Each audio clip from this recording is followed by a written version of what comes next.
तो मध्य प्रदेश की महाडिबेट में आज बात होगी दतिया विधानसभा उपचुनाव की। दतिया के दंगल में किसका होगा मंगल, ये जनता तय करेगी। और इसी जनता के बीच बीजेपी और कांग्रेस ने चुनावी लड़ाई शुरू कर दी है।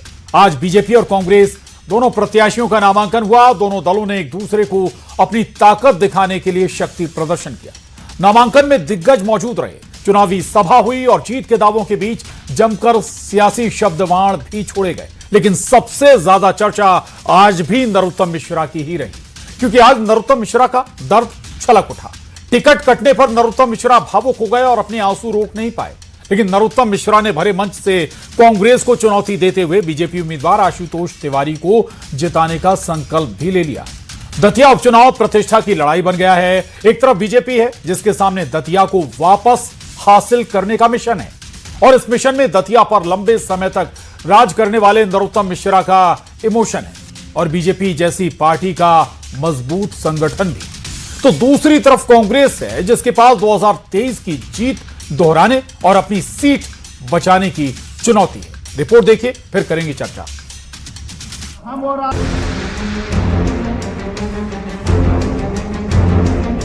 दतिया की जंग, नामांकन में शक्ति प्रदर्शन। एकजुटता का संदेश, कांग्रेस में खत्म कलेश।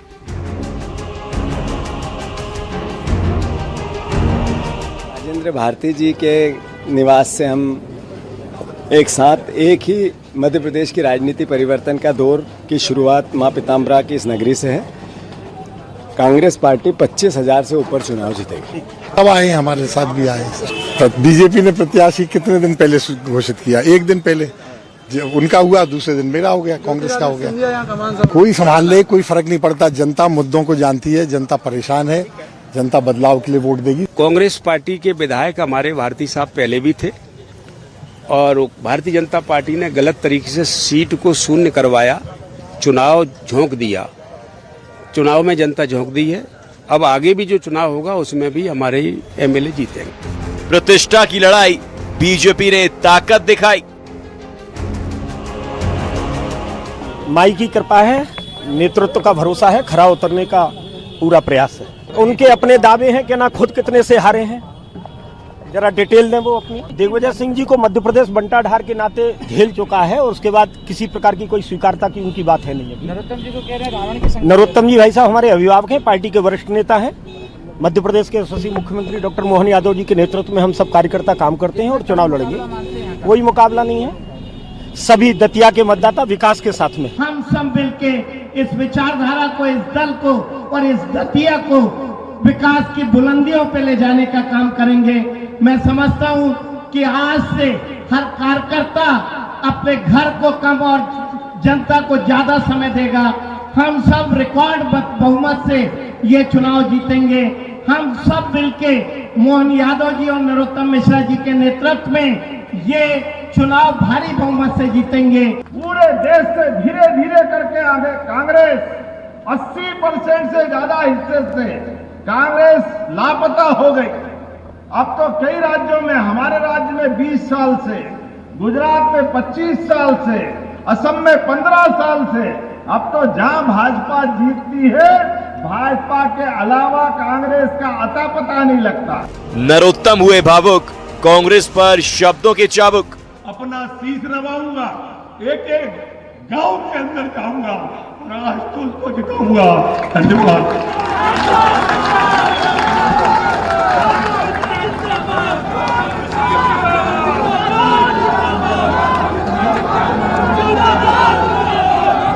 अरे दिग्विजय सिंह जी, हम अहंकारी थे, 7,500 से हार गए, और तुम भोपाल में 3.5 लाख से हार गए तो संस्कारी हो गए। जीतू भाई, हम 7,500 से हार गए तो अहंकारी हो गए, और तुम 35,000 से मऊ में हार गए तो संस्कारी हो गए। जीतू भाई, अभी भी टाइम है, मेरे ख्याल से 3 बजने में 5 मिनट की देरी है। तुम मऊ से हारे हो और आशुतोष से यहां से लड़ रहे हैं। आ जाओ, लड़ लो इनके खिलाफ, पता चल जाएगा कौन अहंकारी है और कौन संस्कारी है। आशुतोष वर्सेस घनश्याम, कौन मारेगा मैदान?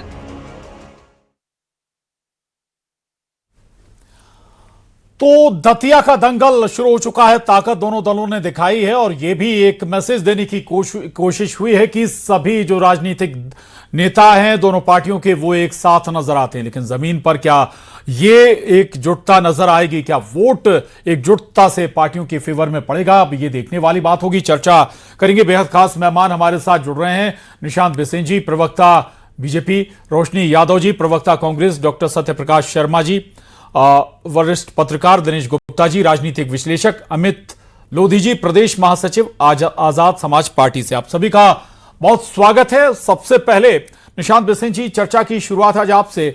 तस्वीरें बहुत अच्छी हैं बीजेपी के लिहाज से। नरोत्तम मिश्रा कह रहे हैं कि मेरा भाई है, साथ लड़ेंगे, जीतेंगे भी, और खुद आशुतोष तिवारी कह रहे हैं कि अभिभावक हैं। एयरपोर्ट पर साथ हाथ में हाथ डाले नजर भी आए दोनों। लेकिन ये केमिस्ट्री वाकई जमीन पर उतरेगी क्या? जो अंदर की टीस है नरोत्तम मिश्रा की, वो जमीन पर असर नहीं करेगी? निशांत बिसेन।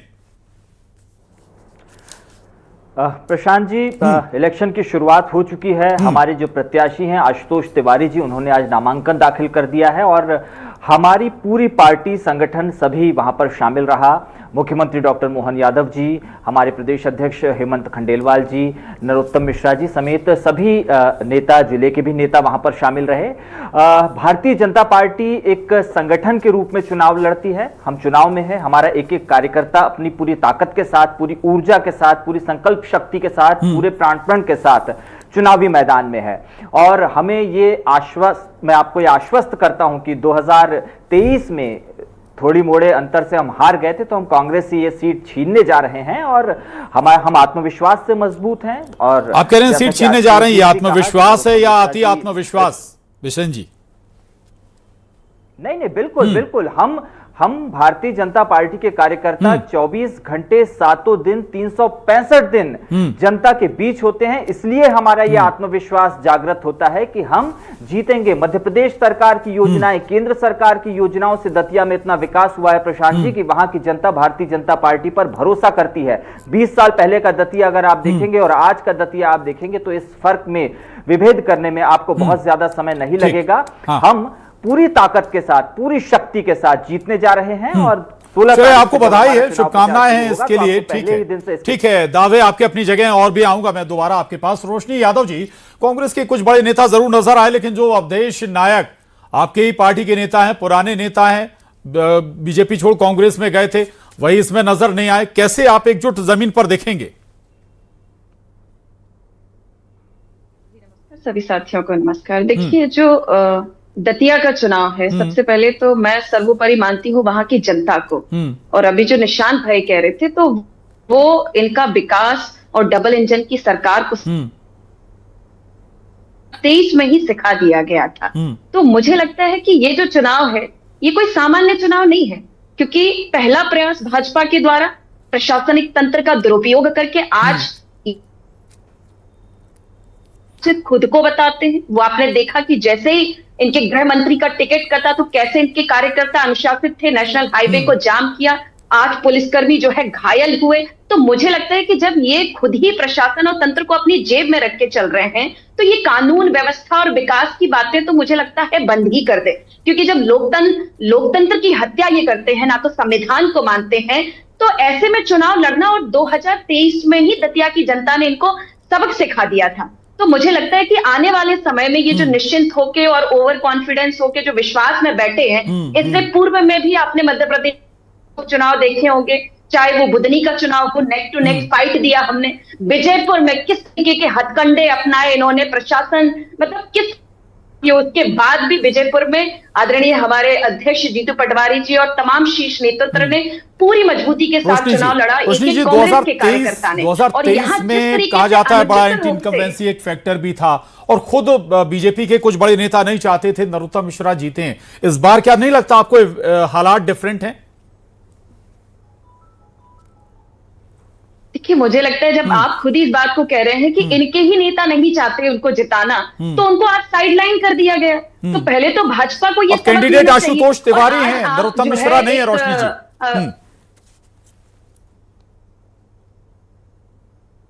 प्रशांत जी, वो भी मुझे लगता है कोई नोन फेस नहीं है। हवाई लैंडिंग हुई है, वहां की जनता ये कह रही है, मैं नहीं कह रही हूँ। आपने मीडिया में भी लोगों की बाइट सुनी होगी, वहां के कार्यकर्ता ये कह रहे हैं। लेकिन हमारे जो प्रत्याशी है घनश्याम जी, वो दतिया के एक पारिवारिक और प्रतिष्ठित परिवार से आते हैं। 3 बार वहीं से लगी हुई विधानसभा से चुनाव लड़े हैं और बहुत ही शांत, विनम्र, ईमानदार नेताओं को कहा जाता है, जमीनी नेता कहा जाता है।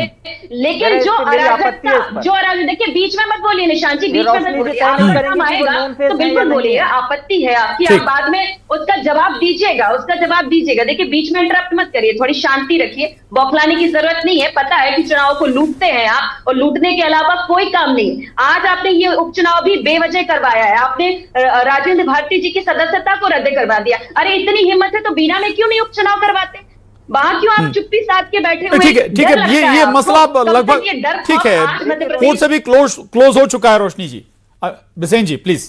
ये कोर्ट के फैसले के बाद ये सिखाएगा, वो आपको सबक सिखाएगा। पीताम्बरम माई जो है आपको आशीर्वाद नहीं देने वाली, इसको भूल जाइए। कोर्ट का फैसला बीना के उपचुनाव में क्या कहता है? बीना के उपचुनाव में क्या कहता है आपका कोर्ट? कोर्ट ने स्पष्ट शब्दों में कहा कि विधानसभा अध्यक्ष का निर्णय ले सकते हैं। क्यों नहीं निर्णय लिया जाता है? क्या ऐसे ही जो है आप पटका को पहना देंगे? आप ऐसे ही पटका पहना देंगे? आप दतिया को लूटे रहे हैं, आपका दल दतिया का लूटेरा है।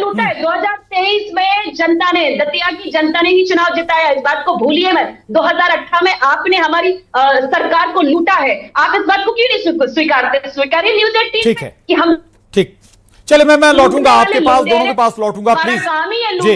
ठीक है, दिनेश गुप्ता जी, दिनेश गुप्ता जी, हाल ही में बीजेपी में जो हुआ या हिंसा हुई, क्या उससे कांग्रेस को ओवर कॉन्फिडेंट हो जाना चाहिए? दूसरा एक ये कि क्या इस सिलेक्शन से जो अभी जो चीजें हुई हैं, बहुत कुछ मैसेज देने की कोशिश हुई है क्या दिनेश जी? एक बात ये भी निकल कर आई कि अगर कहीं नरोत्तम मिश्रा वापस आ जाते, दोबारा चुनकर आ जाते, तो एक दूसरा पावर सेंटर बीजेपी में खड़ा हो जाता। ये सारी चीजें तो राजनीति में होती रहती है प्रशांत। और नरोत्तम मिश्रा तो वो शख्सियत हैं कि वो पावर सेंटर, जब वो हमने देखा ना 20 से 23 पावर सेंटर बने थे, वो पावर सेंटर यदि वो आ जाते वापस तो निश्चित तौर पे बनते। तो ये पावर सेंटर क्रिएट करने से ही तो रोका गया। यही तो राजनीति है। लोगों का गुस्सा क्या है? सड़क पर गुस्सा इसी बात को तो लेकर है ना कि आपने अपमानित करके उनको टिकट नहीं दिया। भाई सबको पता था कि ये जितनी कवायद की वो नरोत्तम मिश्रा जी ने की, सीट खाली हुई, चुनाव की घोषणा हुई, वो इतनी मशक्कत क्यों कर रहे थे? वो अपने लिए कर रहे थे, वो आशुतोष तिवारी के लिए तो नहीं कर रहे थे। और जिस तरह से उनका टिकट काटा गया, वो अपने चुनाव की तैयारी कर रहे थे, प्रचार चालू कर दिया था, भारतीय जनता पार्टी के नेता जाने लगे थे। वही तो आपने इसके बाद उनको टिकट नहीं दिया। जब इस तरह आप किसी को टिकट नहीं देते हैं तो पार्टी पहले ही बता देती है कि साहब हम आपको टिकट नहीं देंगे, आप अपना वैकल्पिक कोई नाम बता दीजिए, जिसको आप चाहें हम उसको टिकट दे देते हैं। लेकिन यहाँ तो वो भी प्रक्रिया नहीं अपनाई गई। उनके आंसू क्यों निकल रहे हैं? वो भावुक हो रहे हैं या उनका दर्द है? आप उसे किसी भी तरह से देखिए। उन्होंने पूरी विकास की कहानी दतिया की सुनाई और उसके बाद उनका जो दर्द था वो सामने आया। ये क्यों है? तो कहीं ना कहीं अपमानित हुए वो। किसी को भी आप यदि पार्टी में आप राजनीति के तहत अपमानित करते हैं तो एक अच्छी व्यवस्था नहीं होती है, अच्छा सिस्टम नहीं होता। कांग्रेस का पतन क्यों हुआ? कांग्रेस में भी तो इसी तरह की घटनाएं होती थी ना। आज आप देखिए कि वहां कांग्रेस में सारे लोग दिख रहे थे, सब लोग थे, जितने बड़े नेताओं की बात थी वो सारे लोग वहीं थे। तो उन्होंने जो है कहीं ना कहीं ये माना है कि अब हम यदि इसी तरह से लड़ते रहे तो हमारा भला होने वाला नहीं है। तो वो सारी स्थितियों को समझ रहे हैं कि वहाँ जिस तरह का असंतोष है वो एक अलग तरह का। भारतीय जनता पार्टी कितना मैनेज करती है, एक उनकी जो फॉलोइंग है नरोत्तम मिश्रा की, वो कितना नरोत्तम मिश्रा के आंसुओं को किस तरह से लेती है, किस तरह से जवाब देती है। राजनीति में कुछ नहीं कहा जा सकता कि आप क्या परिणाम निकलेगा, कहाँ कितना सैबोटाज होगा। तो ये बहुत सारी चीजें अभी तो भविष्य में, अभी तो देखिए नॉमिनेशन फाइल हुआ है, अभी तो उसकी स्क्रूटनी होनी है, फिर उसके बाद कितने विड्रॉ होते हैं, आगे की सियासत किस तरह टर्न लेती है। अभी तो थोड़ा सा टाइम है प्रशांत जी। जब फाइनल लास्ट वीक होगा तब शायद बहुत ज्यादा क्लियर पिक्चर हो। बिल्कुल ठीक बात है। सत्यप्रकाश शर्मा जी, अभी दिनेश शर्मा जी कह रहे हैं कि भावुक हो गए, या आंसू थे, भावुक वाले आंसू थे या दर्द भरे आंसू थे, दिल का दर्द उनका बाहर आ रहा था। तो सवाल यही कि ऐसा तो नहीं कि वो दर्द भारी ना पड़ जाए बीजेपी के लिए। भाई फॉलोअर्स, ये तो दिख गया। जब टिकट नहीं मिला तो क्या स्थिति हुई अगले दिन तक? दतिया का ये जो बाइपोल है, ये कोई सामान्य बाइपोल नहीं कहा जा सकता। अगर दतिया कॉन्स्टिट्यूंसी की बात की जाए तो ये कांग्रेस या नॉन बीजेपी या नॉन जनसंघ का गढ़ रहा है। केवल 1972 में जनसंघ या 1990 में शंभू तिवारी वहां से एमएलए भाजपा के टिकट पर चुने गए, लेकिन मोस्ट प्रोबेबली कोई नहीं आया। 2008 के डिमिटेशन के बाद ही कहीं न कहीं नरोत्तम मिश्रा ने इस सीट को भाजपा के लिए गढ़ा, बनाया और जीता, और वहां की जनता से कनेक्ट हुए। डेवलपमेंट के मामले में उन्होंने जबरदस्त, मध्य प्रदेश की टॉप 3 अगर कॉन्स्टिट्यूंसीज देखी जाए तो उसमें उन्होंने डेवलपमेंट किया। आपने एक बड़ा अच्छा प्रश्न किया कि आज का जो उनका रोना था, क्या वो दर्द था या इमोशंस थे? आप उसको कैसे भी इंटरप्रिटेट कर सकते हैं, लेकिन basically it was a pen. तो जब पेन है, इस पेन को जो उनसे कनेक्टेड लोग हैं या वहां का वोटर्स है, वो किस अंदाज में लेता है, आप देखिए स्पष्ट है कि जो आदमी जिस चीज, जैसा कि दिनेश जी ने भी बड़ी अच्छी बात कही है, एक चीज सही है कि जो आपने देखा पेस इस केस में आया, या इस केस में त्वरितता लाने में जो काम नरोत्तम ने किया, मैं इलीगली बात नहीं कर रहा हूं, लीगली बात कर रहा हूं, यानी उस पर फास्ट ट्रैक पर उसको लाए, तो वो इसलिए थोड़ा लाए थे कि उनको यहां से टिकट काट दिया जाएगा। देखिए टिकट, आपने देश की राजनीति में भारतीय जनता पार्टी को देखा, जब से 2014 से अमित शाह और मोदी जी की राजनीति आई है, कहीं पर भी टिकट डिक्लेयर होने के बाद ऐसा विरोध, ऐसा रिवॉल्ट फर्स्ट टाइम आपने भारतीय जनता पार्टी में कहीं नहीं देखा होगा। यानी कि कहीं ना कहीं वहां की जनता से उनका जो इमोशनल कनेक्ट है, वो कहीं ना कहीं कहा यह भी जा रहा था कि पिछले कई महीनों से वो तैयारी कर रहे थे, अलग अलग समाजों से जुड़ रहे थे, मीटिंग कर रहे थे, और एक जो शायद पिछली बार गलतियां हुई हो उन्हें सुधारने की कोशिश भी थी। लौटूंगा अमित लोधी जी, आजाद समाज पार्टी वाकई कुछ डेंट पहुंचाएगी या खुद के लिए कुछ करेगी, या फिर जीत हार का खेल ही बिगाड़ने का काम करेगी?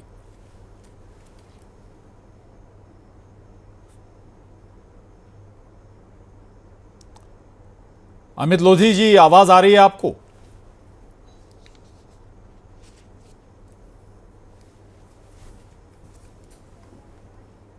चलिए, अमित जी के पास आवाज नहीं पहुंच पा रही है। एक बार फिर से बिसेन जी के पास जाऊंगा। निशान जी, हाँ, कहां देखती है अपने आप को आजाद समाज पार्टी, अमित लोधी जी?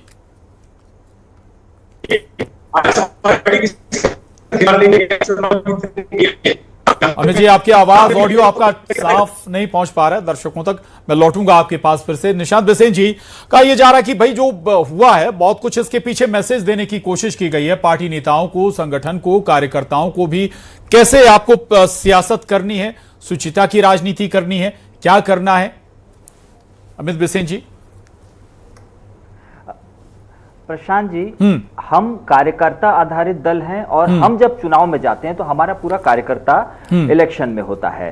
हम दतिया में डॉक्टर नरोत्तम मिश्रा जी के नेतृत्व में, उनके मार्गदर्शन में चुनाव लड़ेंगे, और हमारे प्रत्याशी आशुतोष तिवारी जी विगत 2 दशकों के भारतीय जनता पार्टी के कार्यों को लेकर जनता के बीच जाएंगे। ठीक है, आप कह रहे हैं नरोत्तम मिश्रा जी के नेतृत्व में, लेकिन क्या दिल से नरोत्तम मिश्रा जी जमीन पर काम करेंगे, और क्या दिल से वो कार्यकर्ता काम करेगा? नरोत्तम मिश्रा का जो समर्थक, जो पेट्रोल और मिट्टी तेल डालकर आग लगा रहा था। भारतीय जनता पार्टी कांग्रेस नहीं है प्रशांत जी, यहाँ पर पार्टी सर्वोपरि है। नरोत्तम मिश्रा जी विगत 40 वर्षों से दतिया और पूरे मध्य प्रदेश की सेवा कर रहे हैं। वो जब जिस दिन 16 तारीख से चुनाव मैदान में उतरेंगे, दतिया का उनके पीछे नहीं, मेरा सवाल नहीं समझे आप, क्या दिल से वो जमीन पर उतरेंगे, मैदान पर उतरेंगे? सामान्य कार्यकर्ता है। भारतीय जनता पार्टी का सामान्य कार्यकर्ता अपने प्रत्याशी के साथ होता है प्रशांत जी, व्यक्तिवादी दल नहीं है। नहीं, अगर ऐसा नहीं था तो फिर हिंसा कैसे हो गई साहब? अभी सत्यप्रकाश शर्मा जी कह रहे थे कि ऐसा पहली बार हुआ बीजेपी में।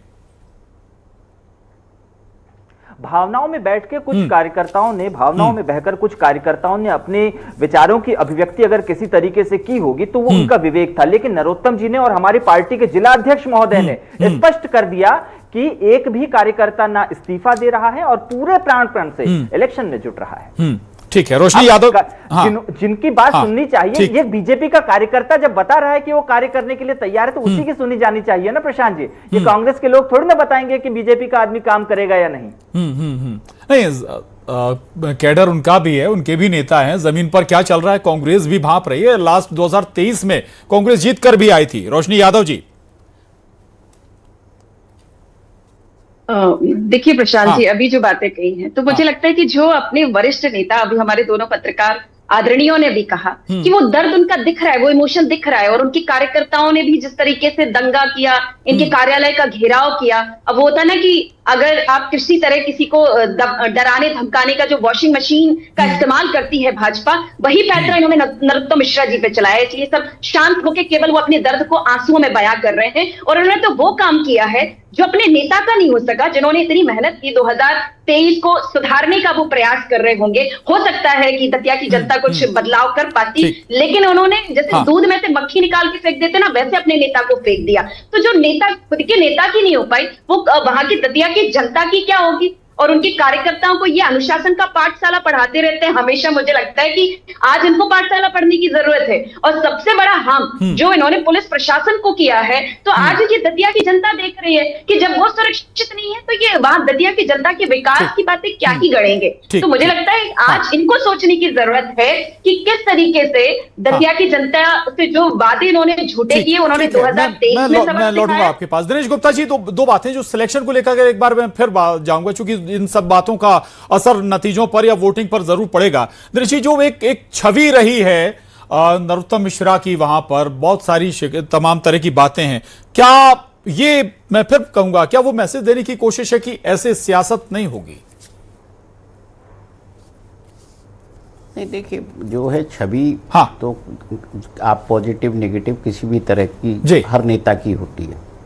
इलेक्शन की बात होती है तो आपका कहीं ना कहीं मैनेजमेंट और प्लानिंग भी इम्पोर्टेंट होती है कि आपने क्या मैनेजमेंट है, किस तरह से कर रहे हैं। जनता का आक्रोश हमेशा होता है, एंटी इनकम्बेंसी कैसे होती है, इसीलिए होती है। आप 2023 में सब कुछ हुआ, लाडली लक्ष्मी जो लाडली बहना का वहाँ कोई इफेक्ट नहीं दिखा दतिया में। वहाँ वोटर का इमोशन दिखा, वोटर नाराज था, उसका इमोशन दिखा।